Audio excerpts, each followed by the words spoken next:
Making a movie is never easy, but making one on a shoestring budget is a whole different challenge. That challenge led to the creation of Good Boy, a film I had the privilege of directing, writing, shooting and editing. Kom og fortell. Var det en bra date?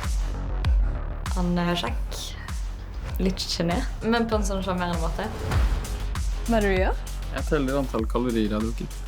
Så du er en kontrollfrik? Nei. Kunne du tenkt å bli med hjem? Bor du her alene? Det har hun.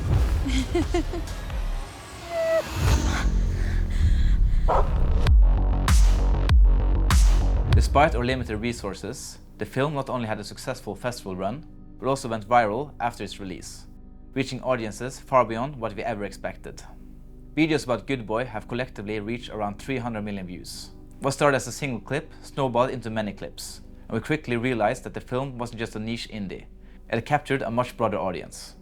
Videos came from everywhere, featuring everything from short clips and funny reactions to in-depth breakdowns. Those 300 million views on TikTok weren't just a number to us. They were a testament to the film's ability to resonate with people who felt compelled to share it. For those who haven't seen the film, let me quickly explain the premise. Good Boy follows Christian, a wealthy heir who meets Sigrid, a young student on a dating app. The connection is immediate, and the relationship begins to blossom.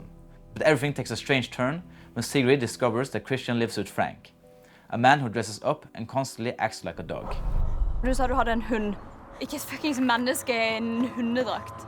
Det er veldig viktig at du behandler han som en hund. Ikke som et menneske. Ok. Verden er et grusomt sted. Jeg prøver å bli vant til det, men kanskje ikke så flink med folk generelt. Frank er en fyr som har gått gjennom mye. Han har ikke hatt noen til å være der for han. Utenom meg.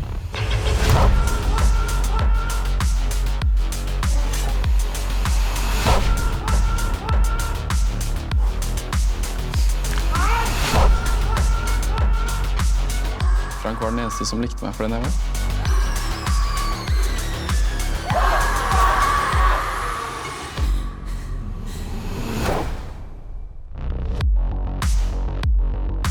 When we began pre-production, we knew we had to keep the budget in mind at every single step.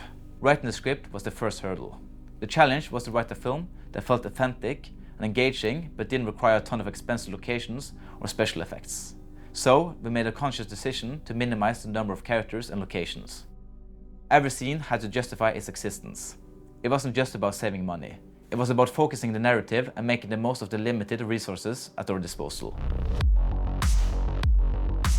One of the most significant decisions was to use a single primary location, the cabin. This became not only the backdrop for the story, but also where the cast and crew stayed during production.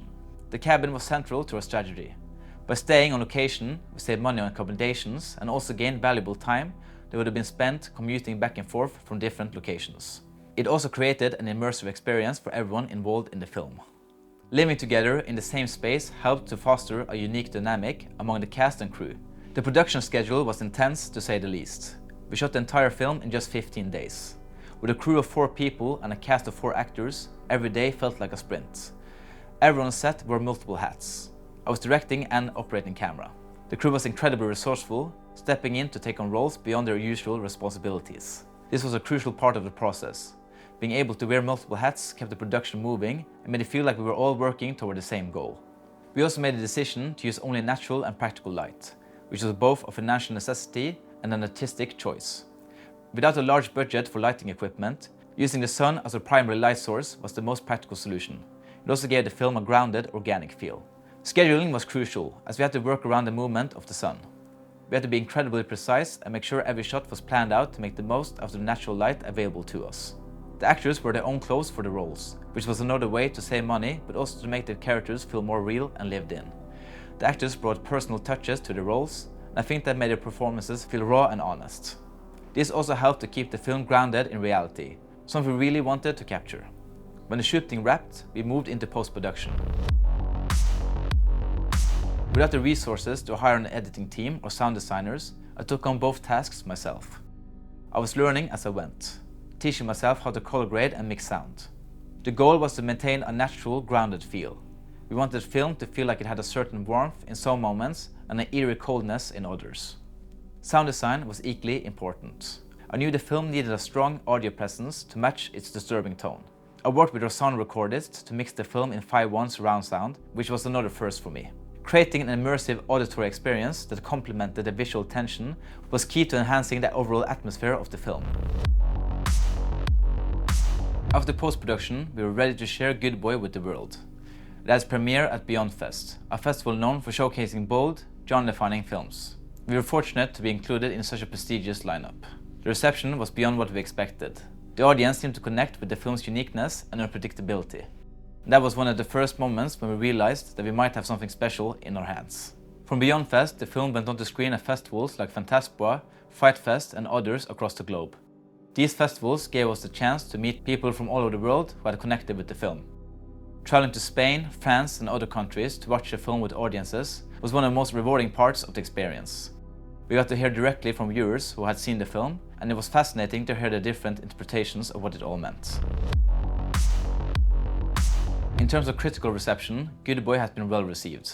On Rotten Tomatoes, the film holds a 94% rating on the critics meter, but it's also been polarizing. The audience score is 46%, reflecting the divide between those who loved it and those who found it unsettling or just simply didn't like it. One of the most exciting moments in the journey was securing Bluefinch as our sales agent. Their support helped us get the film into markets around the world. The film had theatrical releases in Mexico, Poland and Germany. It even got a Blu-ray release. It was humbling to see a film made on such a small budget reach theaters in countries we never thought it would. It's a testament to the power of a good story and the dedication of everyone involved. Today, Good Boy is available on streaming platforms, and in the US it can be found on Paramount+. Having the film accessible to a wider audience has been incredible. But ultimately, it's the viral success on TikTok that still blows my mind. Seeing the film reach around 300 million views has been beyond anything I could have imagined. The way the film resonated with people, who then went on to share it with their own followers, has been one of the most unexpected aspects of this entire journey. Reflecting on this journey, I'm very happy with what we were able to accomplish with so little. Good Boy is proof that creativity and determination can overcome financial limitations. What matters most is passion, resourcefulness, and a willingness to push through obstacles. To everyone out there working on their own creative projects, I hope this story inspires you. Don't give up, no matter challenges or limitations. If you've seen Good Boy or just discovered it through social media, I'd love to hear your thoughts.